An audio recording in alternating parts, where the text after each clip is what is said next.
My name is Cameron Chapette. I am naval rate, and I've been in the Naval Service for about 2 years now.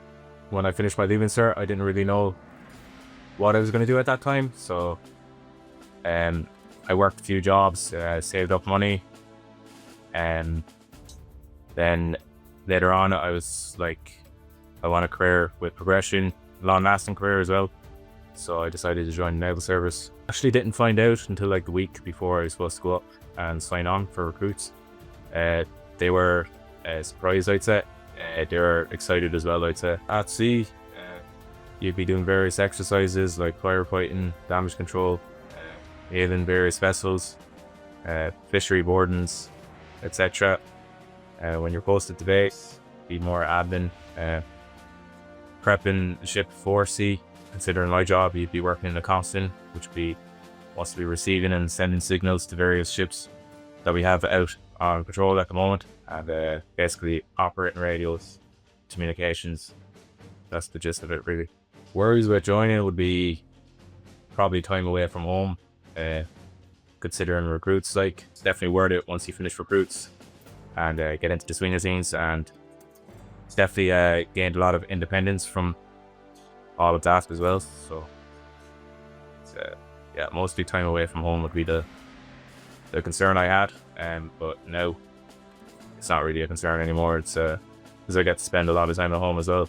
Challenging wise would be probably spending time away from home as well, going out on patrols for either 2 weeks or 4 weeks. You do get rewarded with that. You also get like rest and recovery days after every patrol. So if you're out for 2 weeks, you get 5 days R&R, which you get to spend with family and friends or whatever. It's definitely rewarding passing out, you know, and progressing in your career. The biggest misconception, I'd say, is people think you have to be a good swimmer, but you don't really have to. I can't swim that good, like, so, and I'm doing fine, so that's really the biggest misconception, I'd say. As I said, like, you get a lot of time off after patrols and all that. Like, I think you get a 21 annual days leave, and if you don't take all of that in a year, you can carry over some days as well. You get R&R after every patrol. If you're posted to a ship, it's not too bad, really. I did 12 weeks recruit training up in Gormanstown, which was part of the joint induction training. So they had Navy, Army and Air Corps all together doing recruits. After the 12 weeks, went back down to Navy base and did another 12 weeks of OARS training, the OARS course, which was more involved with the Navy, learning more about what your job is required in the Navy.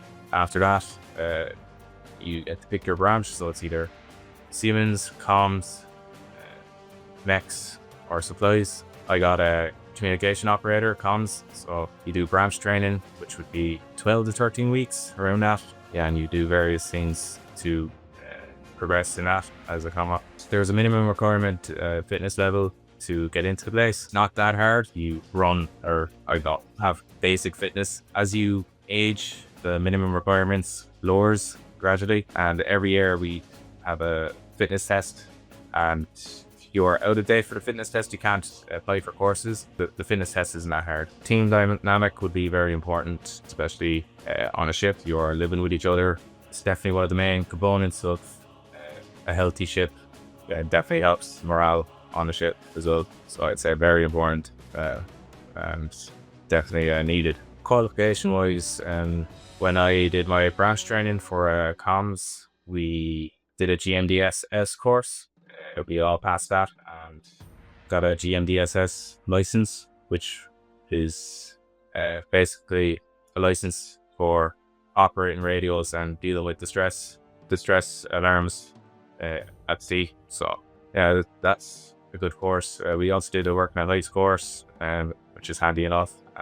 Morse flashing, we have to learn that, and identifying various flags, having their meanings, all that. I'd say it's definitely a great benefit to this place. So I talked to my friends and all, and they were kind of shocked at it, that you get to pay for and all that. It's definitely, as I'm progressing in my career, it's definitely a highlight. believe it was this year, they added a double sea pay for seagoing personnel. It gives people more incentive to get posted to a ship and actually go out to sea. It makes it feel more worthwhile spending time away from family. There's more incentive there, really. I think the Naval Service, for parents out there, it's a great choice in career because there's a lot of progression, a lot of avenues to go down, and it's definitely a career that could last for a lifetime. You also get a lot of qualifications through the career, so if you don't want to stay lifelong, you can apply for another job outside the Navy. It's definitely a good starting point for anyone wishing to join or wishing for a good career. I'd probably say to myself at 18 to join sooner, I'd say, because it wasn't really in my mind since when I left school. Then after a while, I was thinking about a career that was long lasting and a lot of opportunities. And yeah, I'd say probably just join sooner. Probably with recruits. Recruits is hard, obviously, it's supposed to be. But if you stick your head down and just get on with it and get through it, it's definitely worth it afterwards. I guess there's a sense of adventure with going out to sea and doing various jobs like fishery boarding, sailing various vessels.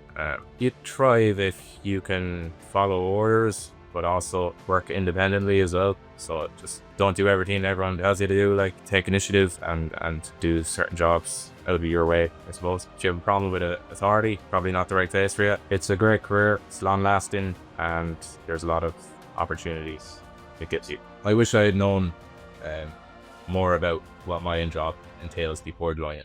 Probably the lifestyle once you join, because it's a different culture compared to different places, really. Be a lot of different words we use here. The work we do, so like military, it's different. Like